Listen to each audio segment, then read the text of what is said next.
There are confessions that weigh so heavily on the chest that every word you've never said becomes a mountain, growing heavier with time. Well, today is the day I will share what this suffocation has been doing to me, the secret I've been hiding deep in my heart. I confess that at the age of 62, something happened that made me feel more alive than ever before in my life, and it came at the most unexpected moment. That morning, the irrigation system in the yard wasn't working again. Broken nozzles and disrupted routines reminded me of how much my life felt like a repetitive cycle: loneliness, silence, and routine. Since my husband passed away, every time something in the garden needed fixing, I had to call someone. I randomly picked a gardener from the phone directory, Matteo. The young voice on the other end of the line sounded deep and firm. "I can come by today," he said. There was something about his voice, something I couldn't describe, but that made me curious. I tried not to pay too much attention. After all, this was just a problem with the nozzles. But when the doorbell rang, everything changed. When I opened the door, the young man standing in front of me radiated an energy that instantly erased the monotony of my life. Matteo's toolbox slipped off his shoulder and fell to the floor in the entryway. "The yard is through here?" he asked. I hesitated for a moment before gesturing toward the hallway. Yes, just through that door. If you want to be among the first to know these captivating secrets, subscribe. And don't forget to turn on notifications. Watch the video until the end because things are about to get incredibly strange. I led him to the garden door. The young man's broad build filled the narrow hallway, his muscles visible through the thin t-shirt he wore. For a moment, I couldn't help myself, my eyes lingered on him. It had been so long since I'd seen a body like that. I couldn't stop my gaze from lingering a second longer than I intended. When he entered the yard, he moved with such confidence that I felt he wasn't just there to fix a nozzle, but to open a door that had been closed for years. "Is this the nozzle?" he asked, looking at the old fixture on the ground. "Ah, yes," I stammered slightly. Why was I so nervous? This was just a repair job. I kept reminding myself of that, but my heart stubbornly tried to write a different story. Matteo crouched down, checking under the piping system. As he moved, his muscles became even more defined under his shirt, and I realized I was holding my breath without even noticing. "It's an older system," he said, inspecting the pipes with his hands. "But we can fix it. It might take a few hours." His calm and confident voice took me by surprise. I hadn't interacted with someone so young and self-assured in years. Perhaps that wasn't the issue. Perhaps it was that something I hadn't felt in a long time was beginning to surface. I was thinking of leaving the yard when Matteo turned around, his eyes locking directly with mine. "Can I take a towel from over there?" he asked, pointing to a small leak in the garden. I brought my hand to my face, embarrassed. "Of course," I said quickly. I moved to open the cabinet, but my hands were trembling as I opened the door. When I handed him the towel, our hands brushed for a moment. I felt that small touch resonate through my entire body. In that instant, I realized this was more than just a repair job. That brief silence between us seemed to carry the weight of years of expectations. "Thank you," he said, returning to his work. But that quick glance in his eyes shook me completely. I kept wondering, was it just a fleeting moment, or had this young man awakened something that had been frozen in me for years? While Matteo crouched to fix the nozzle, I kept pacing around the yard. My hands didn't know what to do, either fumbling or gripping the countertop. The silence in the room began to suffocate me. But what truly tightened my chest was his presence. My eyes kept drifting toward him involuntarily, his youth, his energy, the focus he had on his work. I didn't know why, but something inside me was awakening, something I hadn't felt in years. I felt like I had to say something. "There aren't many young gardeners," I said, realizing it was an unnecessary comment. "How long have you been doing this?" Matteo paused and glanced back over his shoulder. The moment his eyes met mine, I felt a warmth run through my body, but I was clearly trying not to show it. "I've been doing it for 5 years," he said, refocusing on his work. I started as an apprentice and then started my own business. My curiosity was unstoppable. How old are you? I asked, my voice carrying a touch of admiration I couldn't hide. 28, he said without hesitation. I was surprised that he was so young, but at the same time I felt a flutter inside me. His youth excited me and, strangely, attracted me. Oh, I said, trying to smile. If you hadn't told me you were 28, I wouldn't have believed it, you seem more mature. Mateo didn't respond immediately, but I noticed a slight shift in his expression, as if what I'd said had unsettled him. After a few seconds of silence, he returned to his work. His professionalism helped me pull myself together a bit, but that flirtatious side of me was still there. Would you like a coffee after you finish the repairs? I asked, trying to change the subject. I have a great coffee machine. People say my coffee is quite good. He paused for a second, his shoulders tense. Looking at me again, it seemed like he was doing some mental calculations. Thank you, but I have some work to do today. I'll have to leave as soon as I'm done, he said. I couldn't deny that I felt a little disappointed, but clearly, Mateo. He was determined to keep things professional. Maybe that was what made him even more intriguing. He took his work seriously, without letting his professionalism waver, despite his young age. When he finished the job, I noticed him glancing at me a couple of times, while putting his toolbox away. There was something in those looks, attraction, curiosity, but also hesitation.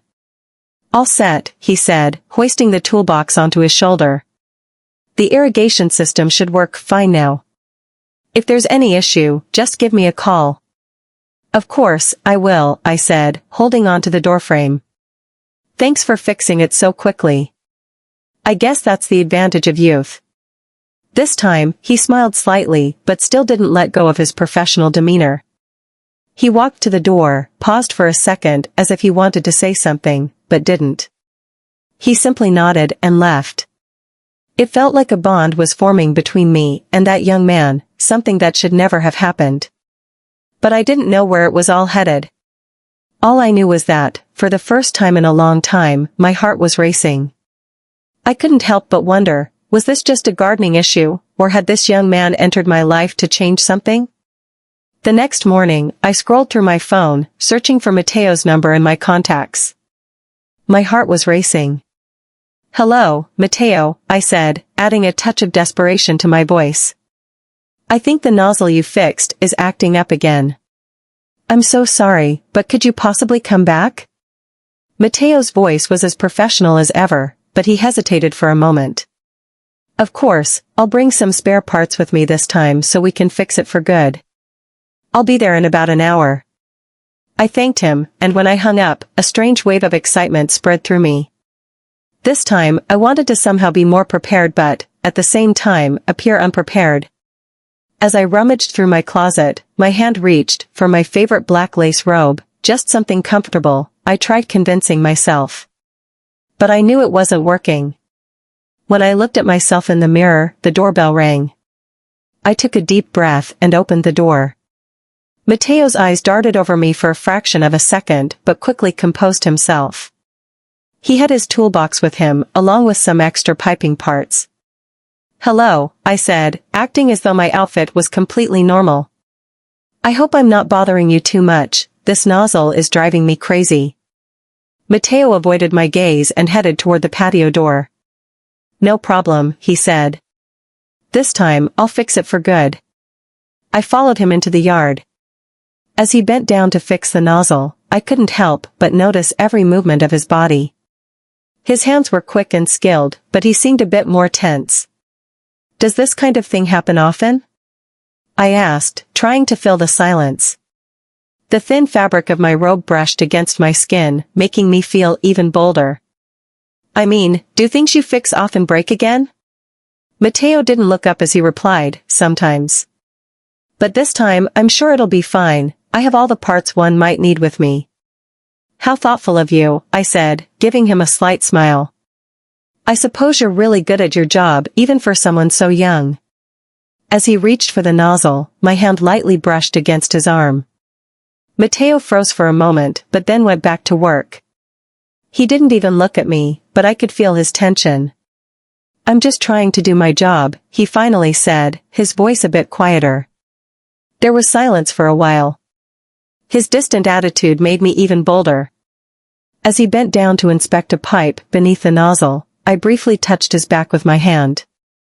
"It's really hard to find someone as skilled as you," I said, my voice carrying a slightly teasing tone. This time, Mateo straightened up and looked at me. There was something in his eyes, uncertainty, tension, and an attempt to maintain control. "Elena," he said, even saying my name as if trying to reinforce boundaries. "This job is almost finished. After this, I won't trouble you any further." But the hardness in his voice seemed to break for a second. Seeing him try to escape this situation stirred something within me, excitement, a desire I hadn't felt in a long time. I didn't know how much longer this tension could last, but we were on the edge. Who crossed that line depended entirely on us. As Mateo leaned down to fix the nozzle again, I leaned against a nearby cabinet and began watching him. The thin fabric of my robe clung to my body more with every move I made, creating a rather provocative posture. Mateo was pretending not to notice, but I didn't miss the slight tremor in his hands. That tremor was proof that he wasn't fighting me, he was fighting himself. "Are you sure you know exactly what you're doing?" I asked, adding a slightly mocking tone to my voice. Mateo didn't look up as he kept working, but his breathing seemed to quicken. "Of course," he said shortly. "This is easy." "Really?" I said, moving a bit closer. "Then why does it keep breaking every 2 days?" I crouched down, pretending to grab a towel from the cabinet. As I did, the thin strap of my robe slid off my shoulder. The way I felt wearing it only gave me more courage. When Mateo looked at me, his eyes. He paused for a brief second and then quickly returned to his work. But this time, he moved fast, as if wanting to finish as soon as possible. "Maybe there's something else in the yard causing the problem," he said, tightening the nozzle, though his voice had a slight tremble as he tried to sound firm. "Maybe," I said, leaning back against the cabinet. "Or maybe the problem is not finding the right touch." I let the phrase linger in the air. Suddenly, the silence became heavier, and the tension in the small patio space grew almost unbearable. Mateo stayed silent for a moment longer, then put down his tools and stood up. His movements were slow, but his expression was conflicted, control on one side, and a desire he was struggling to suppress on the other. I stepped closer to him, and now the distance between us was less than a few inches. I could hear his breathing. "Mateo," I said, my voice barely above a whisper. But before I could finish, his hands were on my waist. The tension in the air grew heavier with every passing second. The tremble in Mateo's body was a sign that something was about to change quickly. The silence between us was broken only by our breathing and the beating of our hearts, and in that moment, everything collided. "Elena, we shouldn't do this," he said, but this time his voice was weak, filled with a sense of helplessness. "Really?" I said, moving even closer. "Are you sure?" Mateo hesitated, as if he couldn't hold back any longer. Then, unexpectedly, he kissed me on the lips. Our kiss started slow and unsure, but before long, the passion between us exploded. With our eyes closed, we clung to each other. Mateo pulled me closer with every passing second, and we began moving toward the house, bumping into walls as we went. Our hands tangled together, our hearts raced, and in a moment of frenzy, I could feel everything changing quickly. By the time we entered the house, Mateo's grip on my waist had tightened, and I quickened my steps. It all happened so fast that before I knew it, we were caught in a physical pull. While my mind was still processing everything, my body had already surrendered to him. It was a mistake, something irreversible. When we reached the bedroom, everything had fallen apart. Suddenly, Mateo's shirt was left in the yard, his pants on the floor beside the bed, and my thin robe was dragged across the hallway carpet. Everything was a mess, and yet neither of us could stop. We lay on the bed, pressed against one another. Our bodies continued to touch, our breaths followed each other's rhythm. Everything had happened so quickly that, for a moment, it felt like time had stopped. It was hard to describe what I was feeling. It was as if I were in the middle of an ocean of emotions. Mateo's strong arms were around me, my eyes were closed, but somehow, I could still hear everything. "Can you breathe?" I asked, smiling faintly as I rested my head on his chest. My hands were still on his body, feeling every movement. "Yes," Mateo said, his voice trembling slightly but steady. "I think I can. But I've never felt anything like this before." There was silence for a few seconds. In that moment, Mateo's breathing quickened slightly, and I couldn't ignore it. "Really?" I said, my lips still warmer than his. "So, what do we do now?" "Elena, I don't know," he said. "But I guess everything was as complicated as it was meant to be." He ran his hands through my hair. "But one thing is for sure, having you here with me right now is everything." For a moment, I lost track of time. Everything in my mind was blurry, I was just enjoying the moment. But suddenly, clarity returned to my thoughts, and I wondered if this moment was just madness or something more. "How do we explain this?" I asked with a slight smile. Mateo looked at me for a moment, indecision in his eyes, but also a deep desire. "I don't think we need to explain it," he said slowly. "Sometimes, things don't need an explanation." We lay together in bed, our breaths mingling, caught in the magic of the moment. But one question still swirled in my mind, was this just a fleeting moment of madness, or was it the beginning of something more? Slowly, looking into Mateo's eyes, I asked, "How does this end, Mateo?" "I haven't thought about it," he replied, thinking for a moment before taking a deep breath. "We'll think about it later," he said, running his hands through my hair. "Right now, let's just enjoy this moment." The emotions inside me shifted in a complex way, but one thing was certain, this moment was beyond everything. This night, this moment, would be just ours, and no matter what happened, it would remain unforgettable. Then there was silence. But this silence was an opportunity to understand, more than the past, more than the future, more than anything. If you've read this far, I know you're hooked on the story. There's so much more to share, and you won't want to miss anything. Don't forget to press the follow button, turn on notifications, and leave a comment about this story. I'm very curious to hear your thoughts, so let's chat in the comments.